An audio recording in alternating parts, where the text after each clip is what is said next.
ಶಿವ ಪಾರ್ವತಿಗೆ 3 ಜನ ಹೆಣ್ಣು ಮಕ್ಕಳು. 1. ಮೊದಲ ಮಗಳು ಅಶೋಕ ಸುಂದರಿ. 2. ಎರಡನೆಯವಳು ಜ್ಯೋತಿ. 3. ಮೂರನೇ ಮಗಳು ಮಾನಸ. ಇದರಲ್ಲಿ ಮಾನಸದೇವಿ ಪಾತ್ರವು ತುಂಬಾ ಮುಖ್ಯವಾದದ್ದು. ಹಾಗೂ ಮನಸದೇವಿಯು ತುಂಬಾ ಕಷ್ಟವನ್ನು ಪಡಬೇಕಾದ ಸಂದರ್ಭ ಕೂಡ ಇತ್ತು. ಮಾನಸ ದೇವಿಯು 2 ಉದ್ದೇಶವನ್ನು ಪೂರ್ಣಗೊಳಿಸಲು ಜನ್ಮ ತಾಳಿದವಳು.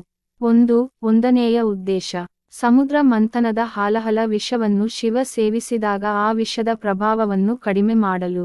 2ನೇ ಉದ್ದೇಶ ದ್ವಾಪರಯುಗದ ಮಹಾಭಾರತದ ಜನಮೇಜಯನ ನಾಗಬಲಿ ಯಜ್ಞವನ್ನು ನಿಲ್ಲಿಸಿ ಇಡೀ ನಾಗಲೋಕದ ನಾಗಗಳನ್ನು ರಕ್ಷಣೆ ಮಾಡುವ ಉದ್ದೇಶ. ಮಾನಸದೇವಿಯ ಜನ್ಮದ ಬಗ್ಗೆ ತಿಳಿಯೋಣ ಈಗ. ಸಮುದ್ರ ಮಂಥನದಲ್ಲಿ ಬಂದಂತಹ ಭಯಂಕರ ಹಾಲಹಲ ವಿಷವು ಸೃಷ್ಟಿಯ ಮೇಲೆ ಕೆಟ್ಟ ಪ್ರಭಾವ ಬೀರುತ್ತದೆ ಎಂದು ಆ ವಿಷವನ್ನು ಶಿವನು ತನ್ನೊಳಗೆ ಸೇವಿಸುತ್ತಾನೆ. ಪಾರ್ವತಿ ದೇವಿಯು ಆ ವಿಷವು ಶಿವನ ಗಂಟಲಿನಲ್ಲಿ ನಿಲ್ಲುವ ಹಾಗೆ ಮಾಡುತ್ತಾಳೆ. ಆದರೂ ಕೂಡ ಆ ವಿಷವು ಶಿವನ ಮೇಲೆ ತುಂಬಾ ನೋವಿನ ಪರಿಣಾಮ ಬೀರುತ್ತಾ ಇರುತ್ತದೆ. ಕಶ್ಯಪ ಋಷಿ ಇದನ್ನು ಅರ್ಥ ಮಾಡಿಕೊಂಡಂತ ಕಶ್ಯಪ ಋಷಿ ಒಂದು ಯಜ್ಞವನ್ನು ಮಾಡುತ್ತಾರೆ. ಶಿವನ ಕಷ್ಟ ದೂರ ಮಾಡಬೇಕು ಎಂದು ಯಜ್ಞವನ್ನು ಮಾಡುತ್ತಾ ಮನಸ್ಸಿನಲ್ಲಿ ಮಾನಸಿಕ ಕಲ್ಪನೆಯನ್ನು ಮಾಡುತ್ತಾರೆ. ಕಶ್ಯಪ ಋಷಿಯ ಮಾನಸಿಕ ಕಲ್ಪನೆಯಿಂದ ಒಂದು ಸುಂದರವಾದ ಯುವತಿಯ ವಿಗ್ರಹವು ರಚನೆ ಆಗುತ್ತದೆ. ಶಿವನ ತೇಜಸ್ಸಿನಿಂದ ಸುಬ್ರಹ್ಮಣ್ಯ ಸ್ವಾಮಿಯ ಜನ್ಮವಾಗುವ ಸಮಯದಲ್ಲಿ ಅದರ ಒಂದು ಭಾಗ ತೇಜಸ್ಸು ಹೋಗಿ ಕಶ್ಯಪ ಋಷಿಯ ಮಾನಸಿಕ ಕಲ್ಪನೆಯಿಂದ ರಚನೆಯಾದ ಆ ವಿಗ್ರಹದ ಒಳಗೆ ಆ ತೇಜಸ್ಸು ಹೋಗಿ ಸೇರಿಕೊಂಡು ಆ ವಿಗ್ರಹಕ್ಕೆ ಜೀವ ಬರುತ್ತದೆ. ನಂತರ ಆ ಹುಡುಗಿಯು ಕಶ್ಯಪ ಋಷಿಗೆ ನಮಸ್ಕರಿಸಿ, ಋಷಿವರ್ಯ ನಾನು ಯಾರು, ನನ್ನ ಜನ್ಮ ಯಾವ ಉದ್ದೇಶಕ್ಕಾಗಿ ಆಗಿದೆ ತಿಳಿಸಿ ಎನ್ನುತ್ತಾಳೆ. ದೇವಿ ನಿಮ್ಮ ಜನ್ಮವು ಶಿವನ ಕೃಪೆಯಿಂದ ಆಗಿದೆ. ಶಿವನ ತೇಜಸ್ಸಿನಿಂದ ನಿಮ್ಮ ಜನ್ಮವಾಗಿದೆ, ಹಾಗಾಗಿ ನೀವು ಶಿವನ ಪುತ್ರಿ. ಹಾಗೆ ಶಿವನ ಕೃಪೆಯಿಂದ ನೀವು ನನ್ನ ಮಾನಸಿಕ ಕಲ್ಪನೆಯ ವಿಗ್ರಹ ರೂಪದಲ್ಲಿ ರಚನೆಯಾದ ಕಾರಣ ನಿಮ್ಮ ಹೆಸರು ಮಾನಸ ಎಂದು ಕಶ್ಯಪ ಋಷಿ ಹೇಳುತ್ತಾರೆ. ಋಷಿವರ್ಯ ನೀವು ನನ್ನ ಹೆಸರನ್ನು ನೀಡಿದಕ್ಕೆ ತುಂಬಾ ಧನ್ಯವಾದಗಳು. ಹಾಗೆ ನನ್ನ ಜನ್ಮದ ಉದ್ದೇಶವನ್ನು ಕೂಡ ತಿಳಿಸಿ ನನ್ನನ್ನು ಮಾರ್ಗದರ್ಶನ ಮಾಡಿ ಎಂದು ಮಾನಸದೇವಿಯು ಕೇಳಿಕೊಳ್ಳುತ್ತಾಳೆ. ದೇವಿ ಮಾನಸ ನಿಮ್ಮ ಜೀವನದ ಉದ್ದೇಶ ಸಮಯ ಬಂದಾಗ ನಿಮಗೆ ತಿಳಿಯುತ್ತದೆ. ತಪಸ್ಸು ನಿಮ್ಮನ್ನು ನಿಮ್ಮ ಜೀವನದ ಉದ್ದೇಶದ ಕಡೆಗೆ ಕರೆದುಕೊಂಡು ಹೋಗುತ್ತದೆ. ತಪಸ್ಸನ್ನು ಆಚರಿಸಿ ಎಂದು ಋಷಿ ಕಶ್ಯಪ ಹೇಳುತ್ತಾರೆ. ಋಷಿ ಕಶ್ಯಪರು ಹೇಳಿದ ಹಾಗೆ ಮಾನಸ ದೇವಿಯು ತಪಸ್ಸು ಮಾಡುತ್ತಾಳೆ. ಆ ತಪಸ್ಸಿನ ಫಲವಾಗಿ ಶಿವನು ಪ್ರತ್ಯಕ್ಷವಾಗಿ ಮಾನಸದೇವಿಯನ್ನು ಕೈಲಾಸಕ್ಕೆ ಕರೆದುಕೊಂಡು ಹೋಗುತ್ತಾನೆ. ಕೈಲಾಸದಲ್ಲಿ ಮನಸದೇವಿಯು ತನ್ನ ತಾಯಿಯಾದ ಪಾರ್ವತಿಯನ್ನು ಭೇಟಿ ಆಗಿ ಸಂತೋಷದಿಂದ ಇರುತ್ತಾಳೆ. ನಂತರ ಸಮುದ್ರ ಮಂಥನದ ಸಮಯದಲ್ಲಿ ಅದರಿಂದ ಬಂದಂತ ಹಾಲಹಲ ವಿಷವನ್ನು ಶಿವನು ಸೇವಿಸಿದಾಗ ಆ ವಿಷವು ಶಿವನ ಮೇಲೆ ಘೋರವಾಗಿ ಕೆಟ್ಟ ಪರಿಣಾಮ ಬೀರುತ್ತಾ ಇರುತ್ತದೆ. ಅಮ್ಮ, ಏನಿದು ವಾತಾವರಣದಲ್ಲಿ ಯಾಕಿಷ್ಟು ಬದಲಾವಣೆ ಆಗುತ್ತಿದೆ ಎಂದು ಮಾನಸದೇವಿ ಪಾರ್ವತಿಯ ಬಳಿ ಕೇಳುತ್ತಾಳೆ. ಪುತ್ರಿ, ನಿನ್ನ ತಂದೆ ಮಹಾದೇವನ ಗಂಟಲಿನಲ್ಲಿ ಇರುವ ಹಾಲಹಲ ವಿಷವು ಅವರಿಗೆ ತುಂಬಾ ಕಷ್ಟವನ್ನು ಕೊಡುತ್ತಿದೆ, ಹಾಗಾಗಿ ವಾತಾವರಣದಲ್ಲಿಯೂ ಈ ರೀತಿ ಬದಲಾವಣೆಗಳು ಆಗುತ್ತಿವೆ ಎಂದು ಪಾರ್ವತಿ ದೇವಿ ಹೇಳುತ್ತಾಳೆ. ಮಾನಸದೇವಿಯು ಶಿವನ ವಿಷದ ಪ್ರಭಾವವನ್ನು ಕಡಿಮೆ ಮಾಡುವ ಸಂದರ್ಭ. ಆಗ ಮಾನಸದೇವಿಗೆ ತನ್ನ ಜೀವನದ ಉದ್ದೇಶವು ಅರ್ಥವಾಗುತ್ತದೆ. ಏಕೆಂದರೆ ಅವಳು ಋಷಿ ಕಶ್ಯಪರ ಹತ್ತಿರ ತನ್ನ ಜೀವನದ ಉದ್ದೇಶ ಕೇಳಿದಾಗ ಆಗ ಅವರು ಜಗತ್ತಿನ ಕಷ್ಟ ಹರಿಸುವವನ ಕಷ್ಟವನ್ನು ನೀನು ಹರಿಸಬೇಕು ಎಂದು ಹೇಳಿದ್ದರು. ಹಾಗಾಗಿ ಮಾನಸದೇವಿಗೆ ಅರ್ಥವಾಗುತ್ತದೆ, ಈಗ ನಾನೇ ಶಿವನ ಕಷ್ಟವನ್ನು ದೂರ ಮಾಡಬೇಕು, ನನ್ನ ಜೀವನದ ಉದ್ದೇಶ ಪೂರ್ಣಗೊಳಿಸಬೇಕು ಎಂದು. ಮಾನಸದೇವಿಯು ಕೂಡಲೇ ಶಿವನು ತಪಸ್ಸು ಮಾಡುತ್ತಿದ್ದ ಸ್ಥಳಕ್ಕೆ ಹೋಗಿ ಮಂಡಿಯೂರಿ ಕುಳಿತುಕೊಂಡು ಶಿವನ ಗಂಟಲಿನಲ್ಲಿ ಶಿವನಿಗೆ ನೋವನ್ನು ಕೊಡುತ್ತಿರುವ ಹಾಲಹಲದ ವಿಷದ ಪ್ರಭಾವವನ್ನು ತನ್ನೊಳಗೆ ಹೀರಿಕೊಳ್ಳುತ್ತಾಳೆ. ಶಿವನ ಹಾಲಹಲದ ವಿಷದ ಪ್ರಭಾವವನ್ನು ಕೇವಲ ಅವರ ಮಗಳಾದ ಮಾನಸ ದೇವಿಗೆ ಮಾತ್ರ ಸಹಿಸಿಕೊಳ್ಳಲು ಸಾಧ್ಯವಾಗಿತ್ತು. ಹಾಗಾಗಿ ಅವಳು ಆ ವಿಷದ ಪ್ರಭಾವವೆಲ್ಲ ತನ್ನೊಳಗೆ ತೆಗೆದುಕೊಳ್ಳುತ್ತಾಳೆ. ತಾಯಿಯರ ಕಷ್ಟವನ್ನು ದೂರ ಮಾಡುವ ಸಾಮರ್ಥ್ಯ ಕೇವಲ ಸಂತಾನಕ್ಕೆ ಮಾತ್ರ ಇರುತ್ತದೆ ಎಂದು ಶಿವ ಹಾಗೂ ಪಾರ್ವತಿ ಮಾನಸದೇವಿಯನ್ನು ತುಂಬಾ ಹೆಮ್ಮೆಯಿಂದ ಹೊಗಳುತ್ತಾರೆ. ಬ್ರಹ್ಮದೇವ ಹಾಗೂ ವಿಷ್ಣುದೇವ ಮಾನಸದೇವಿಗೆ ವಿಷಹರಿ ಎಂಬ ಹೆಸರನ್ನು ಯಾಕೆ ಕೊಟ್ಟರು ಅಂತ ನೋಡಿ. ದೇವಿ ಮಾನಸ ಹಾಲಹಲ ವಿಷವನ್ನು ಕೇವಲ ಶಿವನು ಮಾತ್ರ ಸೇವಿಸಬಲ್ಲರು. ಅಂತಹ ವಿಷವನ್ನು ನೀವು ಸೇವಿಸಿ ಶಿವನ ಕಷ್ಟವನ್ನು ದೂರ ಮಾಡಿದ್ದೀರಾ.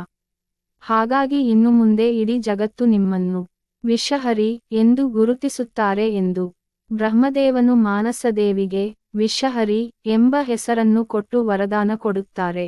ದೇವಿ ಮಾನಸ, ಇನ್ನು ಮುಂದೆ ಭಕ್ತರ ಮೇಲೆ ನಿಮ್ಮ ದೃಷ್ಟಿ ಬಿದ್ದರೆ ಆ ಭಕ್ತರು ಎಲ್ಲ ರೀತಿಯ ಭಯಂಕರ ವಿಷದಿಂದ ಮುಕ್ತರಾಗುತ್ತಾರೆ ಎಂದು ವಿಷ್ಣುದೇವ ಕೂಡ ಮಾನಸದೇವಿಗೆ ವರವನ್ನು ಕೊಡುತ್ತಾನೆ. ಈ ರೀತಿ ಮಾನಸದೇವಿಯು ಶಿವನನ್ನು ಹಾಲಹಲ ವಿಷದ ಪ್ರಭಾವದಿಂದ ಮುಕ್ತಗೊಳಿಸಿ ತನ್ನ ಜೀವನದ ಮೊದಲ ಉದ್ದೇಶವನ್ನು ಪೂರ್ಣಗೊಳಿಸುತ್ತಾಳೆ. ಈಗ ಮಾನಸದೇವಿ ಜೀವನದ ಎರಡನೆಯ ಉದ್ದೇಶ ಬಗ್ಗೆ ತಿಳಿಯೋಣ ಬನ್ನಿ. ನಂತರ ಶಿವನು ಮಾನಸದೇವಿಯ ಹತ್ತಿರ ಮಗಳೇ, ನೀನು ಈಗ ನಿನ್ನ ಜೀವನದ ಇನ್ನೊಂದು ಮಹಾನ್ ಉದ್ದೇಶವನ್ನು ಪೂರ್ಣಗೊಳಿಸಬೇಕಾಗಿದೆ ಎಂದು ಶಿವನು ಹೇಳುತ್ತಾನೆ. ಸರಿ ಪಿತಾಶ್ರೀ, ಈಗ ನಾನು ಏನು ಮಾಡಬೇಕು ಮಾರ್ಗದರ್ಶನ ಮಾಡಿ ಎಂದು ಮಾನಸದೇವಿ ಹೇಳುತ್ತಾಳೆ. ಮಗಳೇ ಮಾನಸ, ನಾನು ನಿನಗೆ ಕೃಷ್ಣನ ಮಂತ್ರ ಹೇಳುತ್ತೇನೆ. ನೀನು ಪುಷ್ಕರಕ್ಕೆ ಹೋಗಿ ಈ ಕೃಷ್ಣ ಮಂತ್ರ ಹೇಳುತ್ತಾ ತಪಸ್ಸು ಮಾಡು. ನಿನ್ನ ಜೀವನದ ಎರಡನೆಯ ಉದ್ದೇಶ ನಿನಗೆ ತಿಳಿಯುತ್ತದೆ ಎಂದು ಶಿವನು ಹೇಳುತ್ತಾನೆ. ಮಾನಸದೇವಿಯು ಸ್ವಲ್ಪ ಕೂಡ ತಡ ಮಾಡದೆ ಪುಷ್ಕರಕ್ಕೆ ಹೋಗಿ ಕೃಷ್ಣನ ವಿಗ್ರಹಕ್ಕೆ ಹೂವನ್ನು ಅರ್ಪಿಸಿ ಕೃಷ್ಣನ ಮಂತ್ರ ಹೇಳುತ್ತಾ ತಪಸ್ಸು ಮಾಡುತ್ತಾಳೆ. ಈ ಕಡೆ ಕೈಲಾಸದಲ್ಲಿ ಶಿವ ಪಾರ್ವತಿ ಇಬ್ಬರು ಮಾನಸದೇವಿಯ ಮದುವೆಯ ಬಗ್ಗೆ ಮಾತಾಡಿಕೊಳ್ಳುತ್ತಾರೆ. ನಮ್ಮ ಮಗಳ ವಿವಾಹಕ್ಕೆ ವರ ಯಾರು ಎಂದು ಪಾರ್ವತಿ ಕೇಳುತ್ತಾಳೆ. ಆಗ ಶಿವನು ಋಷಿ ಜರತ್ಕಾರುವಿನ ಜೊತೆ ನಮ್ಮ ಮಗಳ ಜೊತೆ ಆಗುತ್ತದೆ ಪಾರ್ವತಿ. ಮಾನಸ ಋಷಿ ಜರತ್ಕಾರುವನ್ನು ಮದುವೆ ಆದ ಮೇಲೆಯೇ ನಾಗಕುಲದ ರಕ್ಷಣೆ ಆಗುತ್ತದೆ ಎಂದು ಶಿವ ಹೇಳುತ್ತಾನೆ. ಮತ್ತೇಕೆ ತಡ ಸ್ವಾಮಿ, ಆದಷ್ಟು ಬೇಗ ಇಬ್ಬರಿಗೂ ಮದುವೆ ಮಾಡಿಸೋಣ ಎಂದು ಪಾರ್ವತಿ ಹೇಳುತ್ತಾಳೆ. ಶಿವನು ಕೂಡಲೇ ತನ್ನ ಕೊರಳಿನಲ್ಲಿ ಇರುವ ನಾಗಗಳ ರಾಜನಾದ ವಾಸುಕಿ ನಾಗನ ಹತ್ತಿರ, ನೀನು ಈಗ ಮಾನಸದೇವಿಗೆ ಅಣ್ಣನ ಸ್ಥಾನದಲ್ಲಿ ನಿಂತುಕೊಂಡು ಋಷಿ ಜರತ್ಕಾರು ಬಳಿ ಹೋಗಿ ಮದುವೆ ಪ್ರಸ್ತಾಪವನ್ನು ತಿಳಿಸಬೇಕು ಎಂದು ಹೇಳುತ್ತಾನೆ. ನಾಗಗಳ ರಾಜನಾದ ವಾಸುಕಿ ಶಿವನ ಗಣಗಳ ಜೊತೆಗೆ ಋಷಿ ಜರತ್ಕಾರು ಆಶ್ರಮಕ್ಕೆ ಹೋಗುತ್ತಾರೆ. ಋಷಿ ಜರತ್ಕಾರು, ನಿಮಗೆ ಪ್ರಣಾಮಗಳು. ನಾನು ಇಲ್ಲಿಗೆ ನನ್ನ ತಂಗಿ ಮಾನಸಳ ಮದುವೆ ಪ್ರಸ್ತಾಪವನ್ನು ತಂದಿದ್ದೇನೆ. ನನ್ನ ತಂಗಿ ಮಾನಸ ಮಹಾನ್ ತಪಸ್ವಿನಿ ಹಾಗೂ ಶಿವ ಪಾರ್ವತಿಯ ಮಗಳು. ನೀವು ಈಗ ದಯಮಾಡಿ ಈ ಮದುವೆ ಪ್ರಸ್ತಾಪವನ್ನು ಸ್ವೀಕರಿಸಿ ನನ್ನ ತಂಗಿ ಮಾನಸಳನ್ನು ಮದುವೆ ಆಗಬೇಕಾಗಿದೆ ವಿನಂತಿಸುತ್ತೇವೆ ಎಂದು ವಾಸುಕಿ ನಾಗ ಕೇಳುತ್ತಾನೆ. ನಾಗರಾಜ ವಾಸುಕಿ, ದಯಮಾಡಿ ಕ್ಷಮಿಸಿ. ನಾನು ಶಿವನ ಭಕ್ತ, ಕೇವಲ ಶಿವನ ಪೂಜೆ ಮಾಡುತ್ತೇನೆ ಹಾಗೂ ಸಂಸಾರ ಜೀವನದಿಂದ ದೂರ ಉಳಿಯಲು ನಿರ್ಧಾರ ಮಾಡಿದ್ದೇನೆ. ಹಾಗಾಗಿ ನಾನು ಯಾರನ್ನೂ ಮದುವೆ ಆಗಲಾರೆ ಎಂದು ಋಷಿ ಜರತ್ಕಾರು ಹೇಳುತ್ತಾನೆ. ಆದರೂ ಒತ್ತಾಯ ಮಾಡಿದ ಕಾರಣ ಮದುವೆಗೆ ಒಪ್ಪುತ್ತಾನೆ. ಆದರೆ 3 ಷರತ್ತು ಹಾಕುತ್ತಾನೆ. ಷರತ್ತು 1, ನಾನು ಮದುವೆ ಆಗುವ ಹುಡುಗಿಯ ಹೆಸರು ನನ್ನ ಹೆಸರೇ ಆಗಿರಬೇಕು, ಅಂದರೆ ಜರತ್ಕಾರು ಅಂತಾನೆ ಆಗಿರಬೇಕು. ಷರತ್ತು 2, ನಾನು ಮದುವೆ ಆದ ಮೇಲೆ ನಾನು ನನ್ನ ಪತಿಧರ್ಮವನ್ನು ನಿಭಾಯಿಸುವುದಿಲ್ಲ, ಪತ್ನಿ ಅಂತ ಅವಳನ್ನು ಪೋಷಣೆ ಮಾಡುವುದಿಲ್ಲ. ಷರತ್ತು 3, ನಾನು ಮದುವೆ ಆದ ಮೇಲೆ ನನ್ನ ಪತ್ನಿ ಆದವಳು ನನ್ನ ಎಲ್ಲ ಕೆಲಸಗಳನ್ನು ಮಾಡಬೇಕು, ಒಂದು ಚೂರು ತಪ್ಪು ಆದರೂ ಕೂಡ ನಾನು ಅವಳನ್ನು ಬಿಟ್ಟು ಬಿಡುತ್ತೇನೆ ಎಂದು ಋಷಿ ಜರತ್ಕಾರು ಹೇಳುತ್ತಾನೆ. ಇಂತಹ ಷರತ್ತುಗಳನ್ನು ಕೇಳಿ ನಾಗಗಳ ರಾಜನಾದ ವಾಸುಕಿಗೆ ತುಂಬಾ ದುಃಖ ಆಗುತ್ತದೆ. ಈ ಎಲ್ಲ ವಿಚಾರವನ್ನು ಅವನು ಮಾನಸದೇವಿಯ ಬಳಿ ಹೇಳುತ್ತಾನೆ. ಆಗ ಮಾನಸದೇವಿಗೂ ತುಂಬಾ ಆಘಾತವಾಗುತ್ತದೆ. ಯಾವ ಗಂಡನಾದವನು ಕೂಡ ಇಂತಹ ಷರತ್ತುಗಳನ್ನು ಹಾಕುವುದಿಲ್ಲ. ಇಂತಹ ಷರತ್ತುಗಳನ್ನು ಹಾಕುವ ಗಂಡನನ್ನು ಕೂಡ ಯಾವುದೇ ಸ್ತ್ರೀ ಮದುವೆ ಆಗುವುದಿಲ್ಲ. ನಾನು ಕೂಡ ಈ ಮದುವೆ ಆಗುವುದಿಲ್ಲ ಎಂದು ಮಾನಸದೇವಿ ಹೇಳುತ್ತಾಳೆ. ಆಗ ಅಲ್ಲಿಗೆ ಎಲ್ಲ ದೇವತೆಗಳು ಹಾಗೂ ಋಷಿ ಕಶ್ಯಪ ಬರುತ್ತಾರೆ. ದೇವಿ ಮಾನಸ, ದಯಮಾಡಿ ನೀವು ಈ ಮದುವೆ ಆಗಲೇಬೇಕು. ಜನಮೇಜಯ ರಾಜನು ಇಡೀ ನಾಗಲೋಕದ ನಾಗಗಳನ್ನು ಬಲಿ ಕೊಡಲು ಯಜ್ಞವನ್ನು ಮಾಡಲು ನಿರ್ಧಾರ ಮಾಡಿದ್ದಾನೆ. ಒಂದು ವೇಳೆ ನೀವು ಜರತ್ಕಾರುವನ್ನು ಮದುವೆ ಆಗದೆ ಹೋದರೆ ಎಲ್ಲ ನಾಗವಂಶವು ಜನಮೇಜಯನ ಯಜ್ಞಕುಂಡದ ಒಳಗೆ ಬಿದ್ದು ಸುಟ್ಟು ಭಸ್ಮವಾಗಿ ಇಡೀ ನಾಗಕುಲ ನಾಶವಾಗುತ್ತದೆ ಎಂದು ಋಷಿ ಕಶ್ಯಪ ಹೇಳುತ್ತಾರೆ. ಆದಿಶೇಷ ನಾಗನು ಕೂಡ ಅಲ್ಲಿಗೆ ಬಂದು ಬೇಡಿಕೊಳ್ಳುತ್ತಾನೆ, ದೇವಿ ಮಾನಸ, ನೀವು ಮದುವೆಗೆ ಒಪ್ಪದೇ ಇದ್ದರೆ ಶಿವನ ಕೊರಳಲ್ಲಿ ಇರುವ ವಾಸುಕಿಯು ಇರುವುದಿಲ್ಲ, ಹಾಗೆ ವಿಷ್ಣುವಿನ ಹಾಸಿಗೆಯಾಗಿ ನಾನು ಕೂಡ ಇರುವುದಿಲ್ಲ, ಒಂದೇ ಒಂದು ನಾಗಗಳು ಉಳಿಯುವುದಿಲ್ಲ, ದಯಮಾಡಿ ಮದುವೆಗೆ ಒಪ್ಪಿಕೊಳ್ಳಿ ಎಂದು ಎಲ್ಲರೂ ಬೇಡಿಕೊಳ್ಳುತ್ತಾರೆ. ಚಿಂತಿಸಬೇಡಿ, ನಾಗಗಳು ನಾಶವಾಗಿ ನಾಗಲೋಕ ಅಂತ್ಯವಾಗಲು ನಾನು ಬಿಡುವುದಿಲ್ಲ. ಋಷಿ ಕಶ್ಯಪರೇ, ನಿಮ್ಮ ಮಾನಸಿಕ ಕಲ್ಪನೆಯಿಂದ ನಾನು ವಿಗ್ರಹ ರೂಪದಲ್ಲಿ ಜನಿಸಿದ್ದೆ, ಹಾಗಾಗಿ ನೀವು ಮತ್ತು ನಿಮ್ಮ ಪತ್ನಿಯಾದ ದೇವಿ ಕದ್ರು ನೀವಿಬ್ಬರು ನನಗೆ ತಂದೆ ತಾಯಿಯ ಸಮಾನ. ಹಾಗಾಗಿ ನೀವು ಮತ್ತು ಮಾತೆ ಕದ್ರು ಸೇರಿ ನನ್ನ ಕನ್ಯಾದಾನ ಮಾಡಿಸಿ ಮದುವೆ ಮಾಡಿ ಎಂದು ಮಾನಸದೇವಿ ಹೇಳುತ್ತಾಳೆ. ನಂತರ ಅದೇ ರೀತಿ ಮಾನಸದೇವಿ ಹಾಗೂ ಋಷಿ ಜರತ್ಕಾರುವಿನ ಮದುವೆ ಅದ್ಧೂರಿಯಾಗಿ ನಡೆಯುತ್ತದೆ. ಮದುವೆ ಆದ ಮೇಲೆ ಮಾನಸದೇವಿ ತುಂಬಾ ಕಷ್ಟಪಡಬೇಕಾಗುತ್ತದೆ.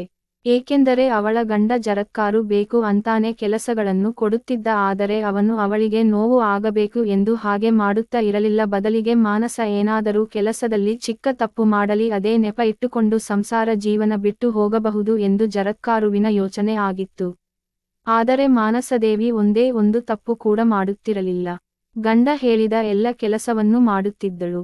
ಜರತ್ಕಾರುವಿಗೆ ಮಾನಸದೇವಿಯ ಒಂದೇ ಒಂದು ತಪ್ಪು ಕೂಡ ಸಿಗುತ್ತಿರಲಿಲ್ಲ. ಅಷ್ಟರ ಮಟ್ಟಿಗೆ ಮಾನಸದೇವಿಯು ಜರತ್ಕಾರುವಿನ ಸೇವೆ ಮಾಡುತ್ತಿದ್ದಳು. ಹೀಗೆ ಸ್ವಲ್ಪ ದಿನಗಳು ಆದ ನಂತರ ಒಂದು ದಿನ ಜರತ್ಕಾರು ಹೇಳುತ್ತಾನೆ, ದೇವಿ ಮಾನಸ, ನಾನು ನಿಮ್ಮ ತೊಡೆಯ ಮೇಲೆ ನಿದ್ರೆ ಮಾಡುತ್ತೇನೆ ಎಂದು ಮಲಗುತ್ತಾನೆ. ಋಷಿ ಜರತ್ಕಾರುವಿಗೆ ತಿಳಿದಿತ್ತು, ನಾನು ದಿನನಿತ್ಯ ಸೂರ್ಯ ಮುಳುಗುವ ವೇಳೆ ಸಂಧ್ಯಾವಂದನೆ ಮಾಡುತ್ತೇನೆ. ಹಾಗಾಗಿ ದೇವಿ ಮಾನಸ ಖಂಡಿತ ನನ್ನನ್ನು ನಿದ್ರೆಯಿಂದ ಎಬ್ಬಿಸುತ್ತಾಳೆ. ಅವಳು ಎಬ್ಬಿಸಿದ ಕೂಡಲೇ ನೀವು ನನ್ನ ನಿದ್ರೆ ಹಾಳು ಮಾಡಿ ನನ್ನ ಷರತ್ತು ಮುರಿದಿದ್ದೀರಾ ಎಂದು ನಾನು ಸಂಸಾರ ಜೀವನವನ್ನು ಮುರಿದುಕೊಂಡು ಬಿಟ್ಟು ಹೋಗಬಹುದು ಅಂತ ಜರತ್ಕಾರು ಯೋಚನೆ ಮಾಡುತ್ತಾನೆ. ಅದೇ ಪ್ರಕಾರ ಮಾನಸ ಅವನನ್ನು ನಿದ್ರೆಯಿಂದ ಎಬ್ಬಿಸುತ್ತಾಳೆ. ಕೂಡಲೇ ಜರತ್ಕಾರು ಅವಳನ್ನು ಬಿಟ್ಟು ಹೊರಡಲು ಸಿದ್ಧನಾಗುತ್ತಾನೆ. ಆದರೆ ಮಾನಸದೇವಿ ಸ್ವಲ್ಪ ಕೂಡ ಬೇಸರ ಪಟ್ಟುಕೊಳ್ಳುವುದಿಲ್ಲ. ಗಂಡನ ಮಾತಿಗೆ ಎದುರು ಮಾತಾಡದೆ ಸುಮ್ಮನೆ ಆಗುತ್ತಾಳೆ, ಏನನ್ನೂ ಪ್ರಶ್ನೆ ಮಾಡುವುದಿಲ್ಲ. ಸ್ವಾಮಿ, ನೀವು ನಿಮ್ಮ ಷರತ್ತಿನ ಪ್ರಕಾರ ನನ್ನನ್ನು ಬಿಟ್ಟು ಸಂಸಾರ ಜೀವನದಿಂದ ಮುಕ್ತರಾಗಬಹುದು ಎಂದು ಹೇಳುತ್ತಾಳೆ.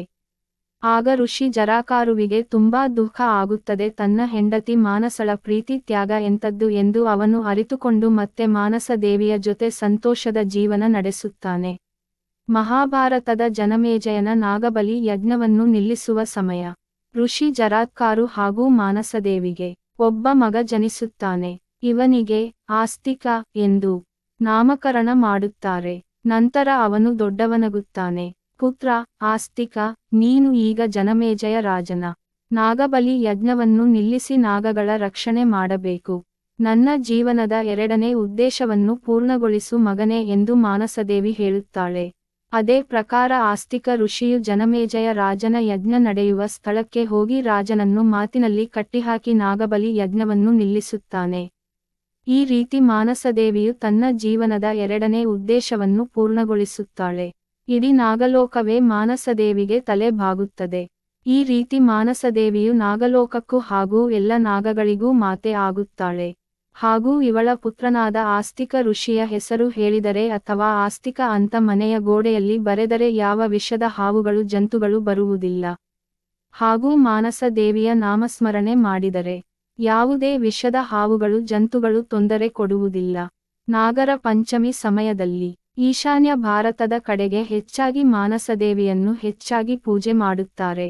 ಮಾನಸದೇವಿಯ ವಾಹನ ಬಾತುಕೋಳಿ. ಅವಳು ಕೈಯಲ್ಲಿ ನಾಗಗಳನ್ನು ಹಾಗೂ ಕಮಲದ ಹೂವನ್ನು ಹಿಡಿದು ಭಕ್ತರನ್ನು ಹರಸುತ್ತಾಳೆ. ನಾಗಲೋಕ ಹಾಗೂ ಇಡೀ ನಾಗವಂಶವನ್ನು ರಕ್ಷಣೆ ಮಾಡಿದ ಕಾರಣ ಇಡೀ ನಾಗಲೋಕ ಹಾಗೂ ಎಲ್ಲ ನಾಗಗಳು ಯಾವಾಗಲೂ ಮಾನಸದೇವಿ ಹಾಗೂ ಅವಳ ಮಗನಾದ ಆಸ್ತಿಕ ಋಷಿಗೆ ಚಿರಋಣಿ ಆಗಿ ಇರುತ್ತವೆ. ಈಗ ಮಳೆಗಾಲದಲ್ಲಿ ಹೆಚ್ಚಾಗಿ ಭಕ್ತಾದಿಗಳು ಮಾನಸದೇವಿಯನ್ನು ಪೂಜಿಸುತ್ತಾರೆ.